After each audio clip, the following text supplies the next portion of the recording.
Think about the last time you were really afraid, not worried, not anxious, afraid. That cold feeling in your chest that doesn't ask your permission.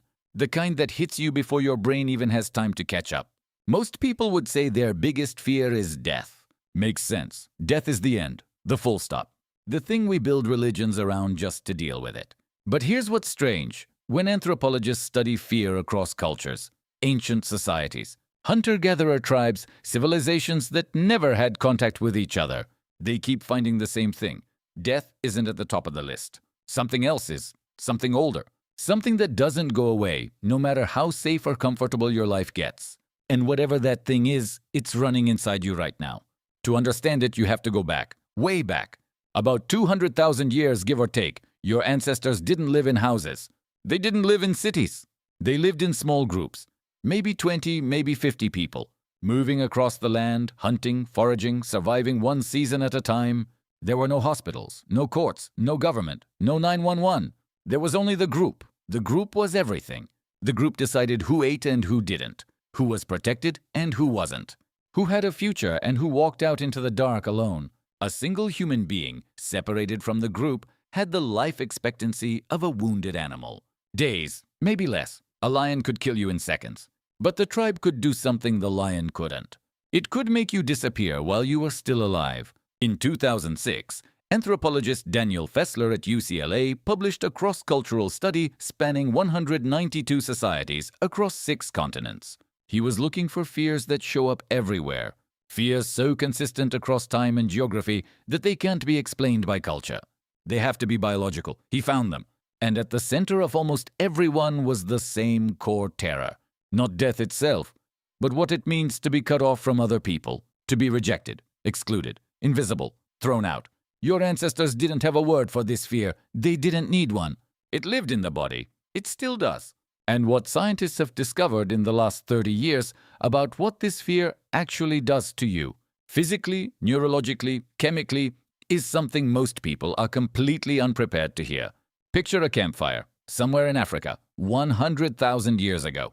A group of people sitting in a circle, 12, maybe 15. Children close to the center, adults facing outward. The fire is small, but it's everything. The only light for miles. Beyond that circle of warmth, the night is absolute.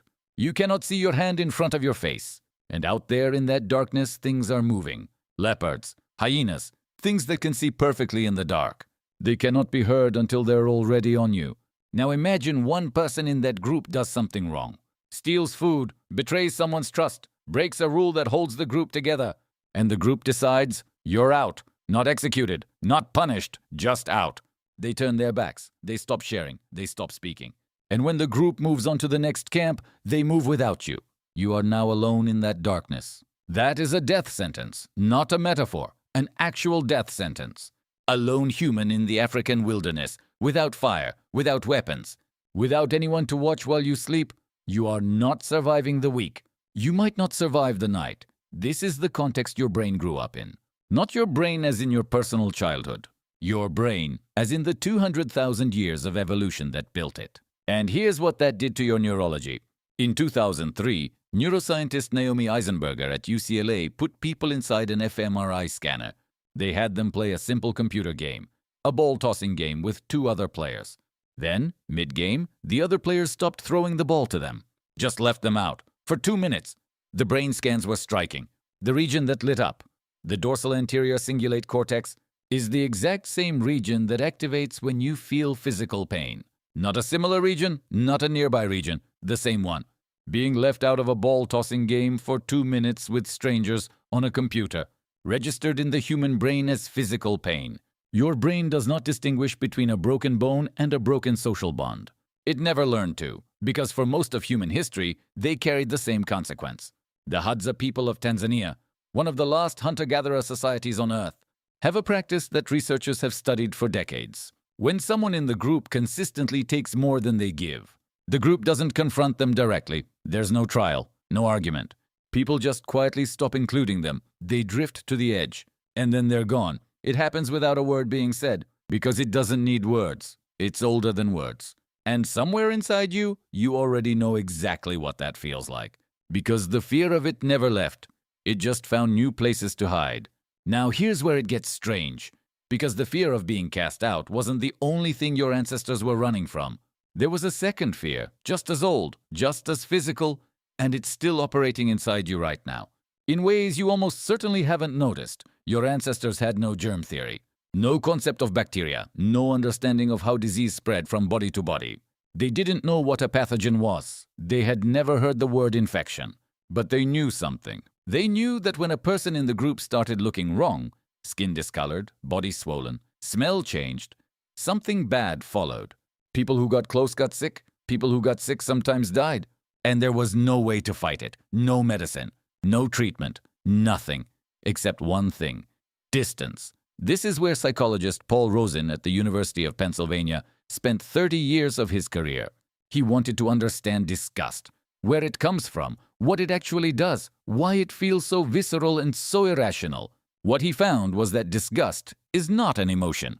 The problem is what happened next, because that same system, the one built to detect biological threat, started picking up a second signal. Strangers. A person from outside the group looked different, moved differently, smelled different, spoke differently, and to an ancient brain with no way to verify intentions, different meant unknown. Unknown meant potentially dangerous. Potentially dangerous meant the disgust system quietly activated. Not screaming, just humming in the background. Stay back, be careful, not sure about this one. A 2011 study published in Psychological Science measured disgust sensitivity in thousands of participants across multiple countries. The finding was consistent everywhere. People with a stronger disgust reflex showed measurably higher suspicion toward outsiders, regardless of culture, regardless of upbringing.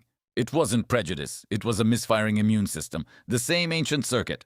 Two completely different targets, and here's the part that should stop you cold. That circuit is still in you, right now, deciding things, making judgments, drawing lines between people, before you've had a single conscious thought about any of it. You inherited a system built for the savannah, and you're running it in a world it was never designed for. So here's where all of this lands. You are not living on a savannah. You are not in a group of 15 people whose opinion of you determines whether you eat tonight. You are not going to be walked out into the dark and left there. Your brain doesn't know that. It's still running the same code, the same threat detection, the same alarm systems that kept your ancestors alive for 200,000 years. They never got updated. Evolution doesn't move that fast. The world changed in a blink and your neurology didn't get the memo. So instead of fearing the dark, you fear the silence after you send a message and don't hear back. Instead of fearing the exile from the tribe, you fear being left on red. Instead of scanning the tree line for danger, you scan a comment section. Instead of watching a stranger walk into camp, you feel that low hum of unease scroll past someone's face on a screen. Same fear, different costume. In 2008, researchers at Harvard Medical School measured cortisol levels, your primary stress hormone, in two separate scenarios. In one, participants were threatened with mild physical pain. In the other, they were told they would have to give an unscripted speech in front of a group who would judge them. The public judgment scenario produced a higher cortisol spike, higher than the threat of physical pain. Your body is more afraid of what people think of you than it is of getting hurt. That is not a personal failing. That is not weakness. That is 200,000 years of wiring doing exactly what it was built to do. Because for most of human history, losing the group's approval and getting hurt carried the exact same outcome: death. Modern life took every one of these ancient fears and gave them a new address. Social media is not a communication platform. It is, at the neurological level, a tribal status system. Every like is a small signal. Still here, still accepted, still in. Every ignored post is a quiet echo of the oldest fear your species ever felt.